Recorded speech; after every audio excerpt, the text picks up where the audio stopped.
আমি আসলে অনেকদিন যাবৎ ভিডিও বানাই না, কারণ ভিডিও বানাই না এমনি তো একটু কাজেও ব্যস্ত, এই জন্য সময় পাই না বানাইতে। কিন্তু বানাবো, অযোধ্যা এসে ভিডিও বানাইতে বানাইতে নির্বাচন চলে যাবে, নির্বাচনের পর হইলেও ভিডিও বানাবো।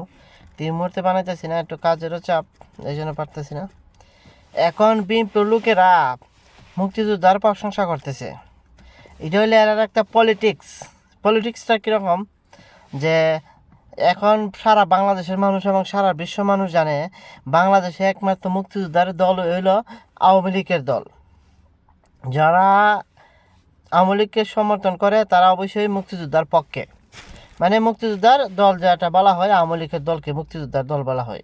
আর এখন বিএনপি এই মুহূর্তে আওয়ামী লীগের কথা ডাইরেক্ট না বলুক, মুক্তিযোদ্ধার বিষয়ে কথাবার্তা বলে। কারণ হচ্ছে কি, যারা মুক্তিযোদ্ধাকে স্বীকার করে, সব কিছু করে। এটা হলো পলিটিক্সটা কীরকম, যারা এরা আওয়ামী লীগের যত বুট আছে, মুক্তিযোদ্ধার পক্ষে যত বুট আছে, এরা পাওয়ার জন্য এই ধরনের পলিটিক্স এখন খাটাচ্ছে। এরা যদি তুই মুক্তিযোদ্ধাকে সম্বোধন করে, তুই যদি মুক্তিযোদ্ধার হয়, যখন বঙ্গবন্ধু ভবন এবং দেখা গেছে বাংলাদেশের মানে বাংলাদেশের স্মৃতিগুলো যেগুলো এরা জামায়াত পার্টি এবং কিছু মুখোশধারী লোকজন এগুলো ধ্বংস করছিল, তখন তারা কোথায় ছিল? তারা তখন কেন আন্দোলন করে নাই? আন্দোলন করবে না, করার দরকার নয়।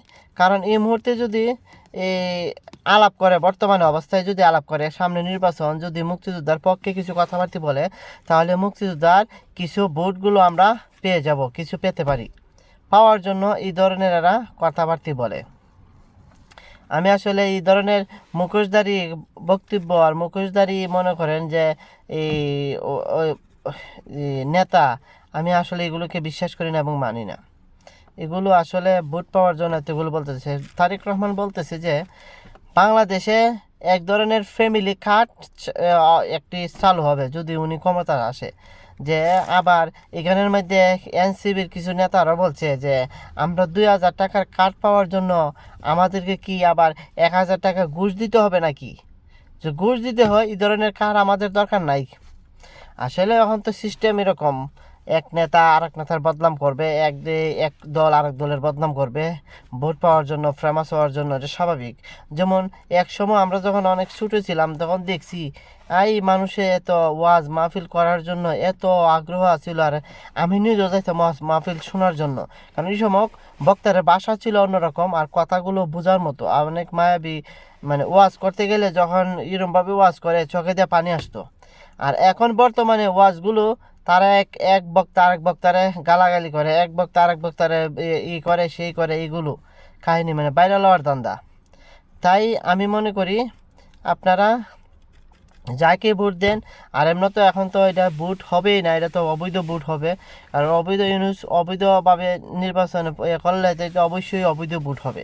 যদি রিয়েল ভোট বানাতে চাই, আমাকে অবশ্যই নির্বাচনে অংশগ্রহণ করতে হবে, করার মতো সুযোগ করে দিতে হবে। তাহলে এবং ইউনূস ক্ষমতা থাকতে পারবে না তত্ত্বাবধায়ক সরকারের হাত দিয়ে, অথবা দেখা গেছে কোনো একটা সেই বাহিনীর দলের হাত দিয়ে, সেনাবাহিনীর দলের হাত দিয়ে যখন নির্বাচন প্রতিষ্ঠিত হবে, তখন এটা বৈধ ভোট হবে, বৈধ নির্বাচন হবে, সব কিছু বৈধ হবে। এখন বর্তমানে নির্বাচন এটা অবৈধ।